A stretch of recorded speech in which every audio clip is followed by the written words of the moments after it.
Scaling a traditional, hard-coded test suite creates a mounting technical tax. The effort to update scripts begins to exceed the time for actual testing.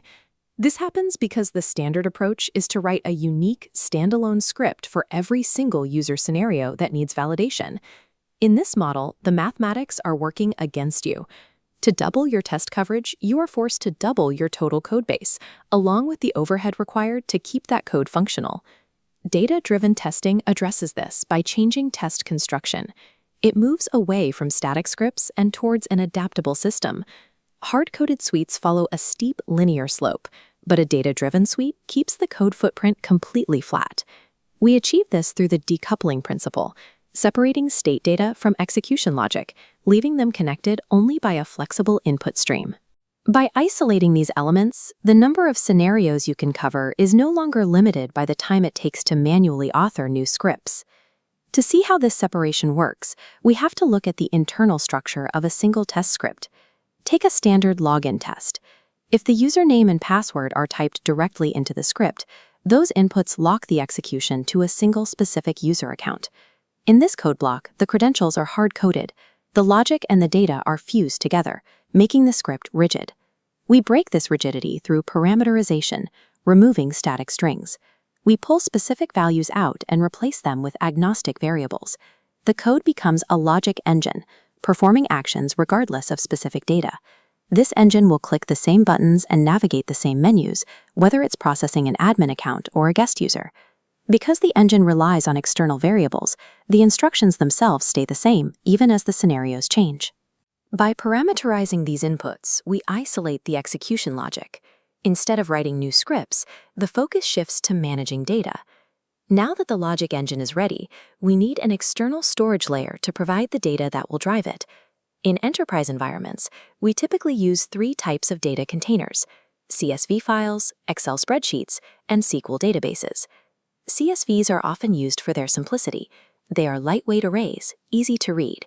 The CSV file connects to the logic engine through a central parsing mechanism known as the test runner. While CSVs are efficient, Excel allows complex organization, and SQL databases pull data directly from the backend. All of these sources converge at the same point. The test runner parses these different formats and converts them into a uniform memory array that the engine can understand. This newly formatted array is then fed sequentially into the logic engine, passing through one row at a time.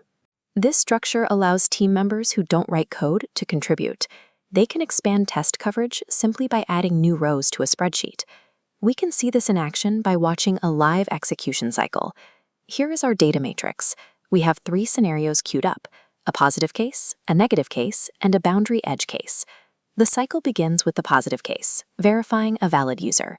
The data for row 1 enters the engine, recording a clean pass. The engine doesn't stop. It immediately pulls in the second row for the negative test, recognizes the invalid credentials, and triggers the expected failure response. Finally, the boundary case is processed, testing extreme inputs. The engine validates the boundary logic, and the execution cycle is complete.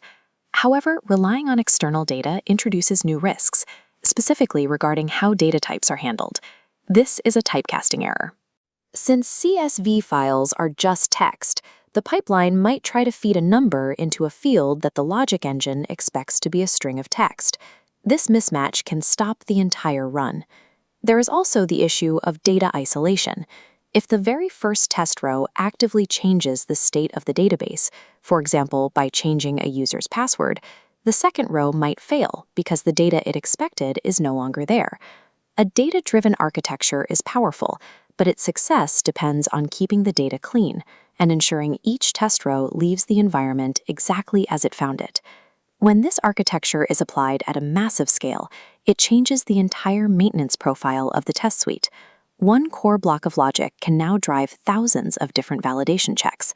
As the conveyor of data flows through the logic, the number of scenarios covered by the system grows without requiring additional code. If the application's design changes, you only need to update the core logic once. That single change is then applied to every scenario in your dataset. To begin implementing this, look at the tools you already use. Most modern testing frameworks have built-in support for CSV and Excel parsing. Identify a small set of repetitive tests in your current suite and try moving their data into an external file. Mastering data-driven testing changes how a system scales. It moves the focus of automation away from repetitive script authoring and toward the design of durable, data-independent validation engines.